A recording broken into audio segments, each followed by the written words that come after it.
The telephone rang at the laboratory. I was into the beginning of my second year fellowship at the Mass General Hospital in the amino acid laboratory. And it was Dr. Robert McCready, who was director of the newborn screening program in Massachusetts. He said, is there anybody who can come over and look at a big spot that we have on a paper chromatogram? I welcomed the opportunity to go to the state laboratory, not only to see this spot, but because I wanted to see the state laboratory. I'd heard about newborn screening, and I'd heard about the state laboratory and the Massachusetts program, which was probably the best newborn screening program in the country at that time.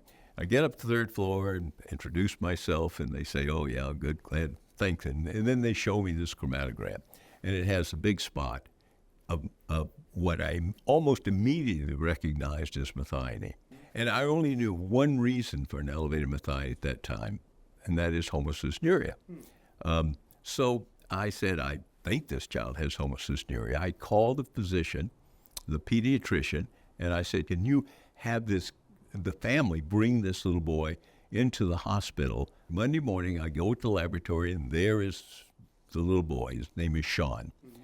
And I see Sean, and he looks like a perfectly normal newborn. Okay. So I got a blood test, we got a urine on him, and we would set about analyzing that. I said, by the way, do you have any other children? And the mother said, oh, yes, we have a daughter who's 4 years of age. I said, well, would you please bring your daughter in when you bring Sean in a couple of days, and I'll see him. We have the results, and of course the results showed an elevation of very marked elevation of homocysteine, and the elevation of methionine that we knew he had from the newborn screen. So, of course, they both had homocystinuria. So I started treating the little boy, and I tried to treat the girl. Now, she was on a perfectly normal diet. She was eating a lot of protein. She loved meat and all that kind of thing. We get him onto a formula that didn't have as much. Well, there was only one formula that anybody knew at that time that actually had been discovered by Dr. Perry in Vancouver. Mm-hmm. That, and of course, restricting to an extent possible the amount of protein that he was taking into his diet.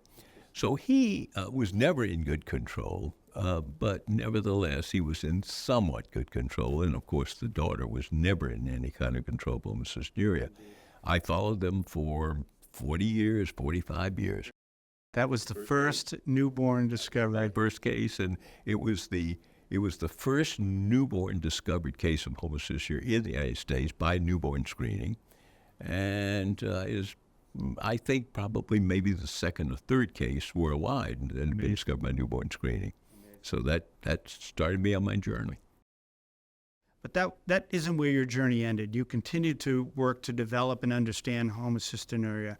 Tell me about the B12, your efforts to understand the interaction of B12 and where that led the broadening of the effects of homocystinuria across what we know today as other treatments associated with the disease. Well, because I knew about homocystinuria, and because I was already aware of the fact that in homocystinuria you got two major metabolic findings. One was an elevation of homocysteine, the other was the elevation of methionine. Right. So a few years after this 1967 discovery of the newborn, it was, I think, about early 1970, 71, 72, there was a baby admitted to the Massachusetts General Hospital at 3 weeks of age with respiratory distress. And they couldn't figure out where it was coming from. So they sent a urine to the laboratory. I got it, and I looked at it, and others looked at the results. And sure enough, in the blood and the urine, by quantitative analysis on what we call the amino acid analyzer, which is a much better method of looking at these things than the paper chromatogram, there was this huge elevation of methionine, of homocysteine, and there was no detectable methionine.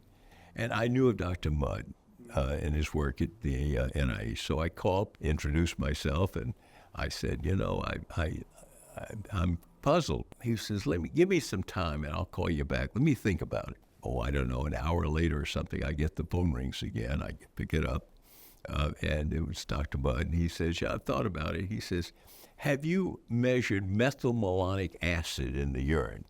And methylmalonic acid, I knew because I knew that from newborn screening, was a different disease. Methylmalonic aciduria, we were screening for it. We knew about it. Well, I did. And called him the next day, and I said, lo and behold, he's got this very large amount of methylmalonic acid. So here was homocysteine elevation, methylmalonic acid, but no methionine. And I'm still puzzled. He said the other reason is that vitamin B12 in the body does not act as vitamin B12.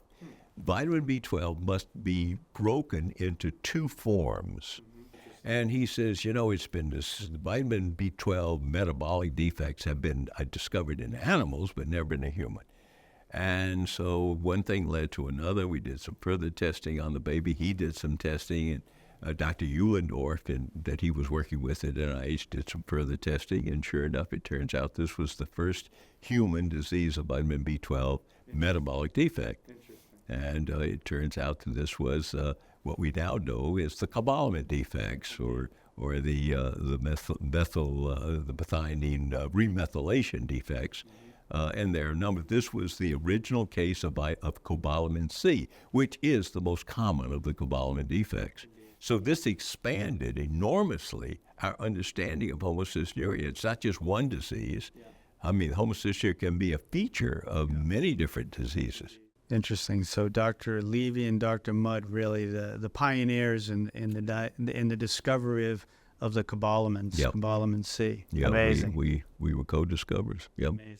Your early discovery of Sean and understanding the potential for identifying homocystinuria through newborn screening, it didn't end there, right? You've evolved that approach and that methodology to ultimately capture those patients' early days of life. Can you tell me about how that's evolved, and you're really you're pioneering of it, but also you're pushing and maturing that incredibly important need to capture these patients early. Can you just explain that some more to us? Well, it was really the discovery of this original case of newborn screened homocystinuria that got me into newborn screening. Because, as I pointed out, I didn't know where the newborn screening laboratory was, but I knew about newborn screening. I certainly knew about newborn screening from PKU at that time. And I was very interested in newborn screening because I saw newborn screening as a method not only of preventing the consequences of metabolic disease, which is, of course, the most important thing about newborn screening, but also a method of research in terms of looking at different ways in which we could prevent the problems beyond just the screen itself, but able to new treatments and things like that of patients who were identified newborn screening. So I was very interested in newborn screening. And of course, going over to the laboratory and being introduced to newborn screening was a very, very major point of my professional life. So I became a vital part of the newborn metabolic part of the newborn screening process in Massachusetts.